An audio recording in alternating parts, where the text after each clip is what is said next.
Olá, queridos! Hoje eu e o Danilo nós estamos aqui para poder conversar um pouquinho com vocês sobre uma estrutura muito importante da célula chamada membrana celular. Vocês também podem encontrar escrito nos livros ou em outros vídeos como membrana plasmática. Mas afinal, o que é a membrana celular?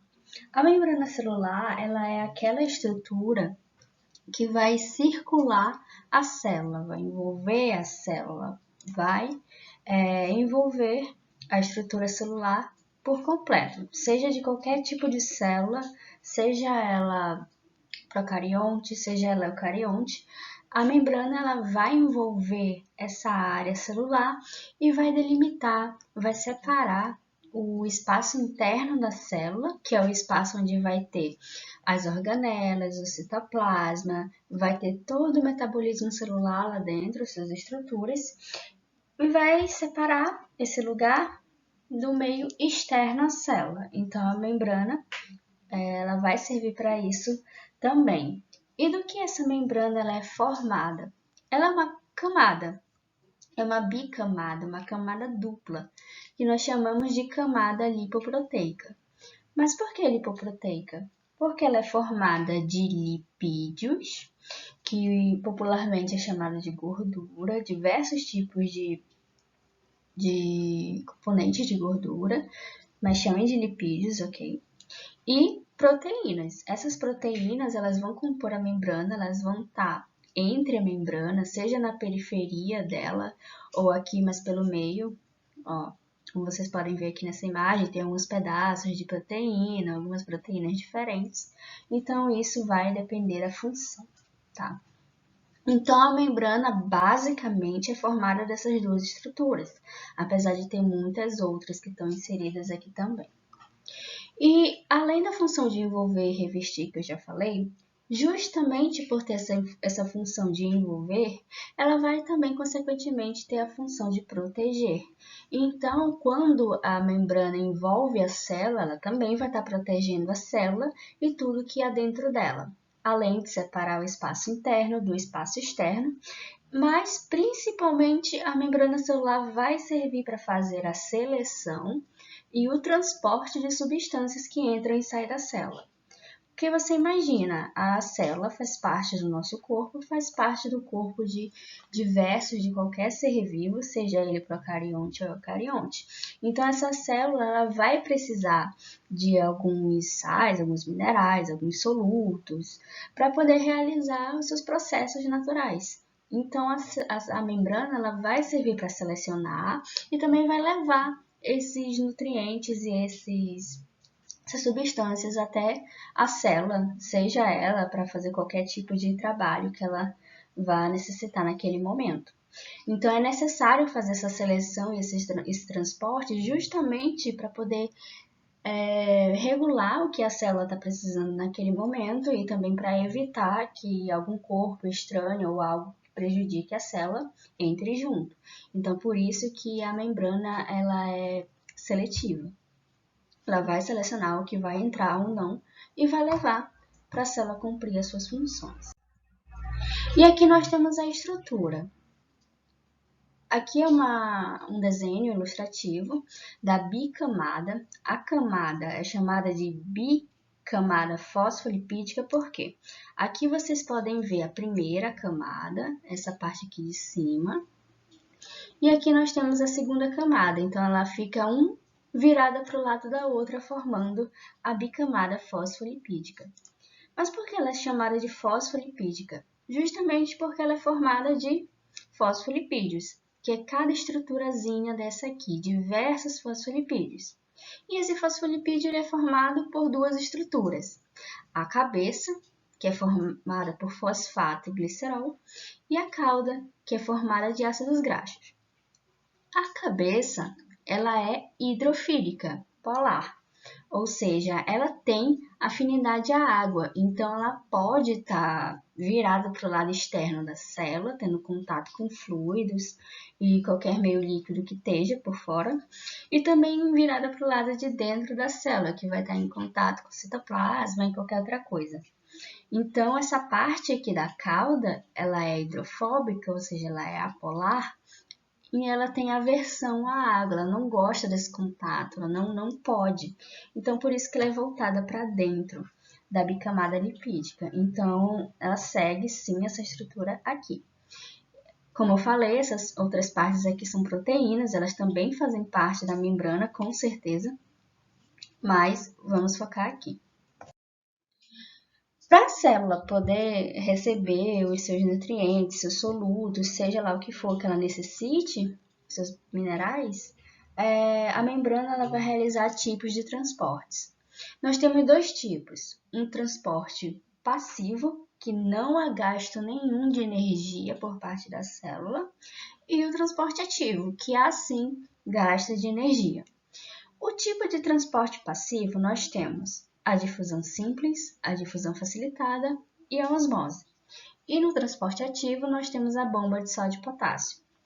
Aqui nessa imagem a gente consegue ver de um jeitinho bem simples alguns detalhes que vão diferenciar. O transporte ativo ele vai ter a ajuda de uma proteína para fazer essa movimentação de solutos, de nutrientes, e ao entrar na célula, através da membrana, com a ajuda da proteína, vai haver um gasto de energia, que é essa molécula de ATP. Então, básico do básico é isso. Já no transporte passivo, não. Vai haver esse transporte, mas ele pode ser somente através da membrana ou com a ajuda de uma proteína, só que não vai haver gasto nenhum de energia. E aqui nós temos o primeiro tipo, transporte passivo, que é simplesmente difusão, né? Difusão, ou vocês podem chamar de difusão simples. Ela é realmente bem simples. Ela é basicamente quando as partículas, os solutos, os nutrientes, eles vão passar do meio externo ou interno, seja lá o que for, onde haver mais concentração de nutrientes, e vai ir até o lugar normalmente de dentro da célula, que vai haver uma baixa concentração, ou seja, vai haver menos nutrientes. Sempre vai ser do meio maior, ou seja, conforme o gradiente de concentração, porque ele vai partir do lugar onde tem mais, onde tem uma alta concentração, e vai para o lugar onde tem menos, onde tem uma baixa concentração. E esse transporte ele é feito através da membrana. Ou seja, não vai ter ajuda de proteína, não vai ter gasto de energia. Esses solutos eles vão simplesmente passar pela membrana. A membrana ela é semi-permeável, então ela permite que haja esse tipo de transporte, apesar dele não ser tão rápido. Ele é caracterizado por ser mais lento, mas ele funciona. Ele ser mais lento ou mais rápido vai depender da quantidade de soluto que vai haver. Então, é basicamente isso. É o transporte mais simples. Os solutos vão simplesmente passar do meio mais concentrado para o meio menos concentrado através da membrana. Dando continuidade à nossa aula, agora vamos falar sobre o transporte passivo. A Alessandra acabou de falar sobre o transporte de difusão simples, que é um tipo também de transporte passivo, sem gasto de molécula de ATP, né, a molécula energética da nossa célula, adenosina trifosfato. Como ocorre a difusão facilitada e por que tem esse nome, né, difusão facilitada? Ocorre por proteínas. Isso acontece porque algumas substâncias, como a glicose e outros aminoácidos, eles possuem um tamanho superior, o que impede sua passagem através dos poros, como ocorre, né, no processo de difusão simples, como a Alessandra falou. Então, aqui o processo ocorre através de proteínas, como vocês podem observar na imagem. Temos proteínas submersas aí na camada fosfolipídica, temos a glicose representada pelas bolinhas verdes, temos o espaço extracelular, lembrando que o meio hipertônico é o meio externo, né, o espaço extracelular, onde geralmente é o meio mais concentrado em soluto, em comparação com o meio interno, que é o meio hipotônico, aonde está representado aí pelo citoplasma. Então, uma substância transportada por meio da participação de proteínas presentes na membrana. Essas proteínas são conhecidas como proteínas carregadoras, né? Proteínas integrais, transportadoras, que ficam aí na bicamada fosfolipídica da célula e facilitam o movimento das moléculas sem que haja nenhum gasto de energia pela célula, diferente do transporte ativo que vamos ver mais à frente. Então, é diferente aí da difusão simples, como eu já falei. na difusão simples, as substâncias elas passam facilmente pela bicamada fosfolipídica da célula e nem tem uma proteína, não tem nenhuma proteína para facilitar esse processo.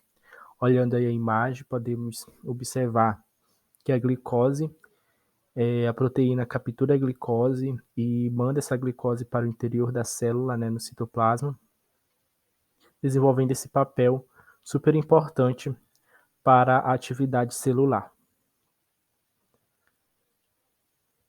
Aqui temos o transporte passivo por osmose, que diferente do transporte passivo de fusão simples e de fusão facilitada, que ocorre do meio hipertônico para o meio hipotônico, a osmose é diferente, mas sem gasto de energia, né? Que é um transporte passivo. A osmose ela ocorre do meio hipotônico para o meio hipertônico. Então, nada mais é que a passagem do solvente, né, o solvente, lembrando aí que o solvente é o conhecido também como a água, né, temos como principal exemplo o solvente, a água como solvente universal. Então, onde está em menor quantidade, ela vai do meio hipotônico para o meio hipertônico, diferente do transporte simples e transporte facilitado, né, difusão simples e difusão facilitada. Como mostra na imagem, temos aí o meio hipotônico do lado esquerdo, meio hipertônico do lado direito, solvente sendo representado pelas bolinhas azul, né, água, e o soluto sendo representado pelas bolinhas vermelhas. Então, é a passagem de água de um meio menos concentrado, hipotônico, para outro mais concentrado, hipertônico, sem o gasto de energia. Então, a solução mais concentrada apresenta maior concentração de soluto, material que está dissolvido em outro, e menor concentração de água, enquanto a menos concentrada apresenta maior concentração de água livre e menor concentração de soluto.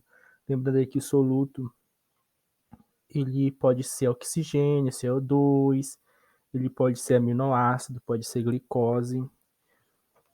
E por que é importante nesse processo?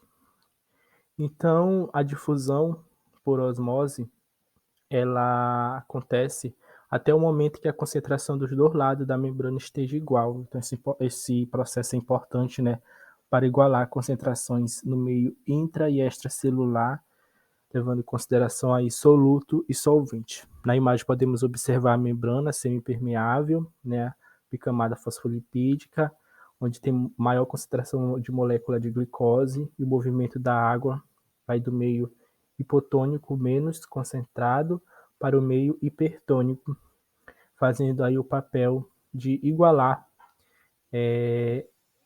esses dois meios, né? Tanto o meio hipertônico como o meio hipotônico. Então, a água tende a se difundir através da membrana, indo do meio menos concentrado para o meio mais concentrado.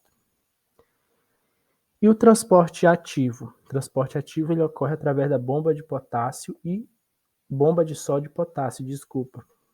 O transporte ativo ele ocorre também por proteínas e diferente do transporte passivo, ele gasta ATP, gasta adenosina trifosfato, né? Essa molécula energética, super importante para os processos vitais da célula. Então, o transporte ativo, ele ocorre através da membrana celular com gasto de energia. O transporte de substância ocorre do local de menor para o de maior concentração, ou seja, contra o gradiente de concentração. Diferente aí do transporte passivo, ele gasta energia, né, como já foi falado. Então, justamente por isso, né, justamente porque ele vai contra o gradiente de concentração, é necessário o gasto de energia para que esse processo ocorra. Então, nesse tipo de energia, é derivado da quebra da molécula de ATP, como vamos ver na próxima imagem, ou de outro composto com energia. E um exemplo é a bomba de sódio e potássio, né, que ocorre em todas as células do corpo, um processo aí super importante para a atividade celular. Aqui na imagem podemos ver a representação de uma célula, o meio extracelular, temos o citoplasma, que é o meio intracelular, e como ocorre esse processo. A proteína, né, que podemos ver na imagem, ela vai bombear para fora das células 3 sódios e no mesmo momento ela vai capturar, na verdade, 2 íons de potássio. Preste atenção, ela vai pegar 3 sódios, né? Ela vai pegar 3 sódios e vai bombear para fora da célula. Nesse mesmo momento, ela vai capturar 2 íons de potássio.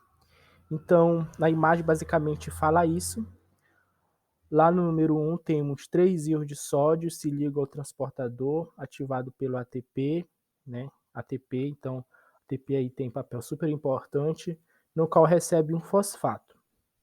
Esse fosfato é importante, né, porque vai ocorrer a fosforilação, que faz com que o transportador mude de estrutura. O transportador, no caso, é a proteína, né, transportadora que está contida aí na bicamada fosfolipídica. Os íons de sódio são liberados no meio externo. Quantos íons de sódio? 3 são liberados no meio externo e 2 íons de potássio são capturados. Então a célula ela fica carregada de fazer esse processo. O fosfato se destaca do transportador, né? O transportador volta à sua estrutura inicial e os 2 íons de potássio são liberados no interior da célula. E por que tem mais sódio para fora da célula do que dentro? É importante sabermos disso. É importante porque participa aí do processo de respiração celular, né?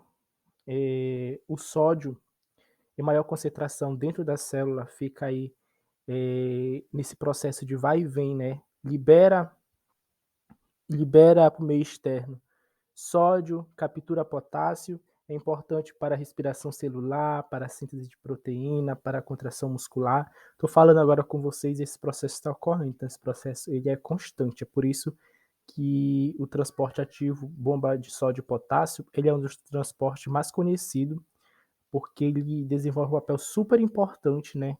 É energia para o nosso corpo, ele participa do processo de síntese de proteína, é, participa também do processo de respiração celular. Então, o transporte ativo de bomba de sódio e potássio é muito importante, principalmente para o que eu acabei de citar aí para vocês. Então é isso nessa aula e muito obrigado.